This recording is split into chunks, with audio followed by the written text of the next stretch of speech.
Yo, what's going on everybody? It's your boy Naruto Explain here, bringing you guys another Boruto 2 Blue Vortex discussion. Today, I want to talk to you guys about the biggest elephant in the room coming out of the last Boruto manga chapter, which the chapter review is up on the channel right now. So make sure to give that a look if you haven't seen it already. Chapter review editor really put in the work on this one, so strongly appreciate any support that you guys give me on that video. Which, coming out of this chapter, the story is once again doubling down on the possibility that Amado's daughter Akebi being revived via the Karma Seal is going to lead to problems, but it's giving us another twist, which is that she could be transformed into an Otsutsuki as a result. Back in Boruto Naruto Next Generations, near the end of part 1, we had Kawaki showing a concern about using karma in this way, and it ended up being because he was worried about turning Amado's daughter into an Otsutsuki. But as we all know, before that could be ever addressed any further, because Ada said, hey, we'll pick this up later, Kawaki and Boruto had their situation. Naruto and Hinata went on that long-awaited honeymoon. Kawaki officially became a member of the Uzumaki family, and Boruto got to live out his rogue ninja fantasy. Longtime viewers of the channel, you guys know that from the moment that possibility was raised about Akebi being transformed into an Otsutsuki, we started ringing the alarm bells on here even louder about this Otsutsuki plot twist. We were doubling down on the point that we made before Amado's motives were ever revealed in the story, where we said because of the meaning of Amado's last name being a reference to the Japanese river of the afterlife, and the stories about children stuck in limbo and the trials and tribulations that the damned undergo on that river, we said that there was a strong chance that not only was he trying to revive his daughter, which check, he's trying to revive his daughter, and we also said, most importantly, there's no Otsutsuki connection there in the story that has not been shown yet. And it was something that troubled me, because if you've been a long-time viewer of the channel, you know, while I appreciate what's being done with the Otsutsuki clan, I do not like any of the Otsutsuki stuff. If it's up to me, Naruto Volume 71, it never happened. I only acknowledge it because I cover Boruto here on the channel. Well, this is going to be us tripling down on the belief right now, meaning that we're either going to cash in with the biggest cash in of all time, or we're gonna leave the table broker than Kakashi pretends to be when Yamato asks him to pay his ramen tab for Team 7. And the warning bells, they're getting too loud for this whole situation, which is why we have to explore, will Akebi be revived as an Otsutsuki, and if she does, how drastically does this change the story moving forward? Again, as a hater of the Otsutsuki clan, I do not like this, but there's enough there where we gotta talk about it. So, Kawakis Fear of Amado's daughter, Akebi Sanzu, being revived and transformed into an Otsutsuki, it is a valid concern based on the narrative context. If you still are looking at Amado and saying that this guy's just a good guy trying to revive his daughter, I have beachfront property in Alaska that has a bridge that goes all the way to Russia that I want to sell to you. Jokes aside though, based on all this narrative context, the inherent nature of the Karma Seal in general, and the symbolic foreshadowing, there's a lot to go over. So what we're going to do now is we're going to break all this down systematically, and we're going to be super serious while we're doing so. So, Karma's role in genetic and Otsutsuki transformations, the first one to look at. Karma is the essence of Otsutsuki power, functioning as a genetic backup that rewrites the host body to resurrect an Otsutsuki that is encoded within it. Think of it like somebody is putting a flash drive into a computer.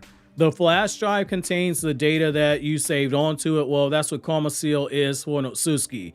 They download their data into the Karma Seal, and just as the USB ends up extracting whatever is in it into the computer, the Otsutsuki is doing the same thing with their vessel. The following points, they are highlighting why Akebi is being transformed into an Otsutsuki is something that is very plausible. So the first thing we have to look at is that Code's Karma Seal, it is something that is serving as a vehicle for foreshadowing. Code's incomplete Karma Seal, it retained Ishiki's essence and allowed Code to genetically alter the Ten Tails into a humanoid Shinju, this being Jura.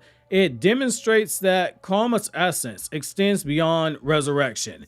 It carries transformative properties that can modify even non-human entities into Otsutsuki derivatives. Basically what we have with these awakened Shinju, in particular Jura. Amado's goal is basically his request for Kawaki to implant his karma onto Akebi's clone.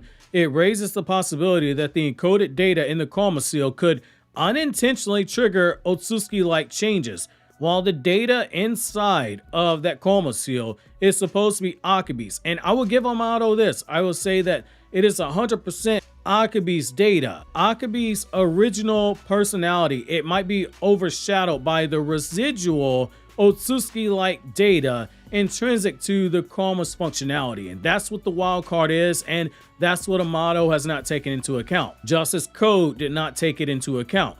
You have the unpredictable consequences that comes from the karma seal. The act of placing karma onto Akebi's clone involves the same mechanisms that have been shown to facilitate resurrection and transformation when it comes to Otsutsuki. If any traces, just small traces, of Otsutsuki essence remains in that karma seal, they could inadvertently manifest into Akebei, which transforms her into an Otsutsuki-like entity, which at that point, Kawaki said, hey, I gotta kill her. You also have the more foreshadowing of there being more Otsutsuki in the series, which I know as something people hate to hear. Or let me rephrase it. I know the fandom's hyped about the two missing Otsutsuki. I am not. I hate it. The existence of unknown Otsutsuki members, it is heavily foreshadowed though. The moment that we had in Ishiki's dimension, that is a big one. So the two damaged Otsutsuki markers, it suggests that there are at least two more Otsutsuki whose identities have never been explored. This setup implies the story has yet to introduce these characters, and their eventual arrival could coincide with Akebei's revival, potentially connecting her transformation to an Otsutsuki within the larger Otsutsuki lore. Akebei and Amado's exclusion, though, is the thing we have to look at. So while there are some of you guys who will speculate that Amado and Akebei could be linked to those markers, I don't rule it out altogether. I've been saying for years now, I think Amado has some deeper Otsutsuki connection that is not being let on right now. I'm pumping the brakes a little bit, and I'm saying I think it's far more likely they represent genuine Otsutsuki individuals. And by they, I mean the markers represent genuine Otsutsuki individuals, not pseudo Otsutsuki. Their introduction, these two missing Otsutsuki, it would expand on the theme of Otsutsuki intrusion and divine interference. And I think that that's where you would see the parallel fitting into Akebei's potential transformation if there is something else there. This would be a good catalyst. You think you're dealing with the last Otsutsuki with Akebei because she's been transformed into one, and then you turn around and there are more coming afterwards. I think that Akebei's serving as a bridge. She is a potential final villain, but she is also a potential bridge to that final villain. So the symbolism behind Akebei's name is the other thing that makes me pause a bit and say, what if? So the name Akebei Sanzu, it carries layered meanings, particularly when we get into Japanese culture. So Akebei refers to a type of fruit, which is both sweet and bitter, symbolizing duality. What do the Otsutsuki want? They want a chakra fruit. Amado's daughter just happens to be named Akebei. Akebei just happens to refer to a fruit. So yes, I am a little worried that we're going the Otsutsuki direction with Akebei, and this also represents the duality of Akebei's potential fate, her resurrection as a human or a transformation into an Otsutsuki. Otsutsuki try to harvest chakra fruits. The name Sanzu directly refers to the Sanzu River, the river that souls cross to reach the afterlife in Japanese Buddhism tradition. This name symbolizes the boundary between life and death, reinforcing Akebei's liminal state as being revived and the potential for her to cross into a new existential state, possibly as an Otsutsuki, transcending. The connection to the afterlife also hints at the spiritual and karmic consequences of her resurrection, and again, the river of the afterlife and karma just happens to do what? Revive somebody from the dead. There's a lot there. Again, I have to keep re-stressing this.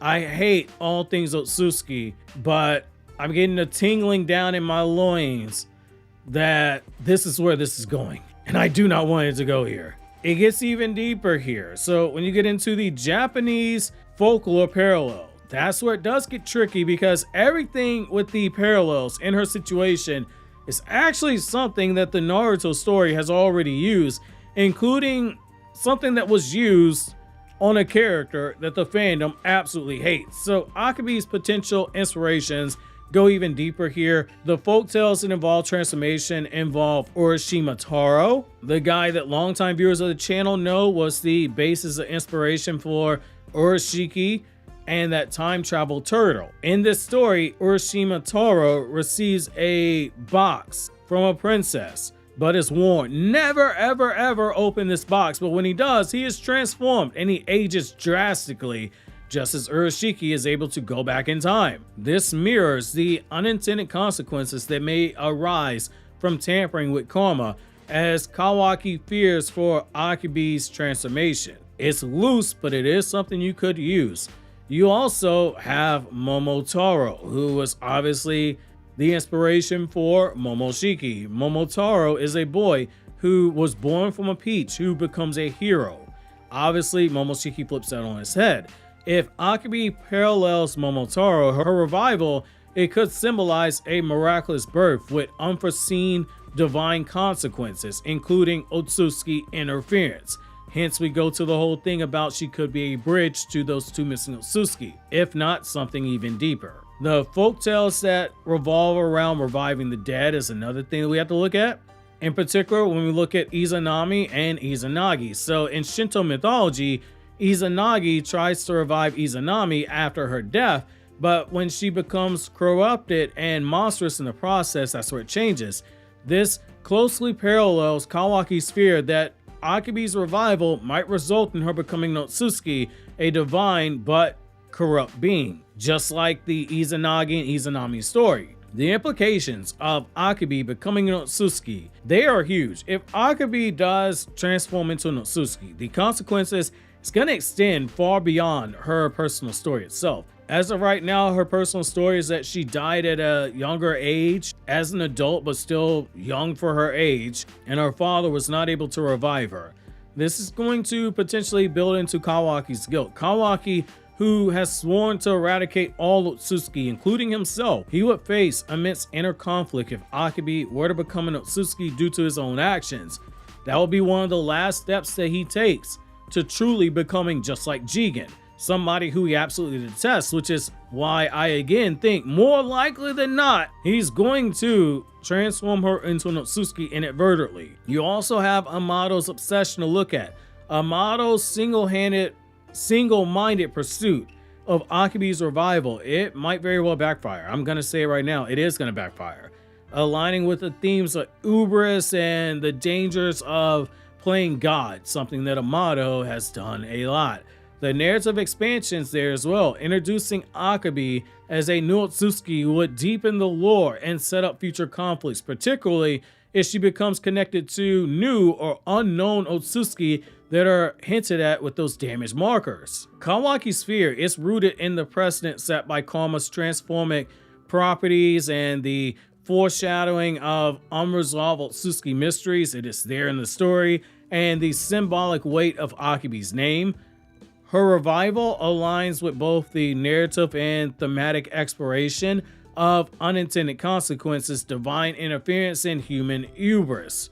However, her potential transformation into an Otsutsuki could draw inspiration from Japanese folklore, such as Izanami's corruption or Urashima Taro's unintended transformation, enriching the series with even more mythological and folklore references that it already has. Which obviously, if you've enjoyed this video, consider subscribing and clicking here over on the left to check out more videos from Naruto Explained, like this chapter review, or clicking here on the right to check out this new video from my Anime Explained channel where I discuss non-Naruto content in the form of lore videos, reviews, video essays, and explain videos.